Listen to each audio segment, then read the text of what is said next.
Most people think investing is only for people with a lot of money. They imagine you need thousands of dollars sitting in your bank account before you can even start. But that belief keeps millions of people stuck on the sidelines for years. Because the truth is simple. You don't need a lot of money to start investing. What you really need is time and consistency. A few years ago, I made the same mistake most beginners make. I told myself I would start investing later when I earn more, later when I saved more, later when I felt more confident, but later kept getting pushed further and further away. Meanwhile, I started noticing something interesting.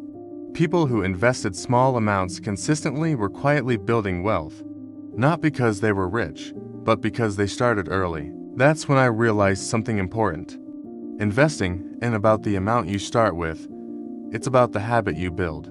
So, let's talk about how beginners can start investing even with very little money.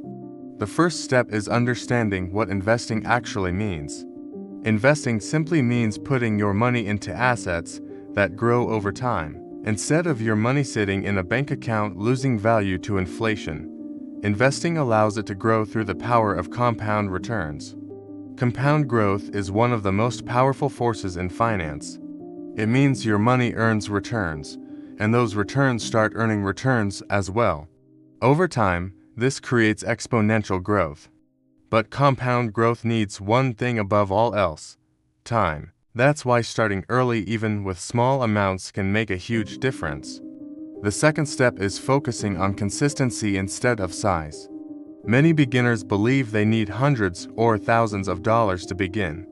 But today, many investment platforms allow you to start with very small amounts, sometimes even $10 or $20. The key is not the size of the investment, it's the habit of investing regularly. Imagine investing just $50 every month. That might not sound like much today.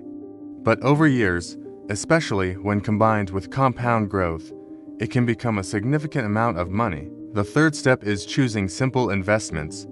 Beginners often make the mistake of trying to pick individual stocks. They look for the next big winner, but even professional investors struggle to consistently pick winning stocks. That's why many experts recommend starting with index funds or ETFs. These funds track large groups of companies instead of relying on the performance of a single one. For example, an index fund might track the overall stock market. This gives you instant diversification, meaning your risk is spread across many companies instead of just one. For beginners, simplicity is powerful. You don't need complicated strategies. You need a system you can follow for years. Another important rule is automating your investments. Instead of deciding every month, set up automatic contributions. When the process becomes automatic, consistency becomes much easier. And consistency is what drives long-term results. It's also important to remember that investing involves ups and downs. Markets go up, markets go down. Short-term volatility is completely normal. Beginners often panic when the market drops and sell their investments.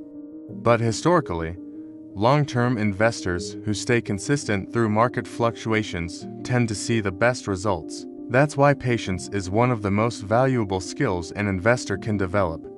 Finally, remember that investing works best when combined with strong financial habits, paying off high-interest debt, building an emergency fund, and living below your means. Investing is not a get-rich-quick strategy.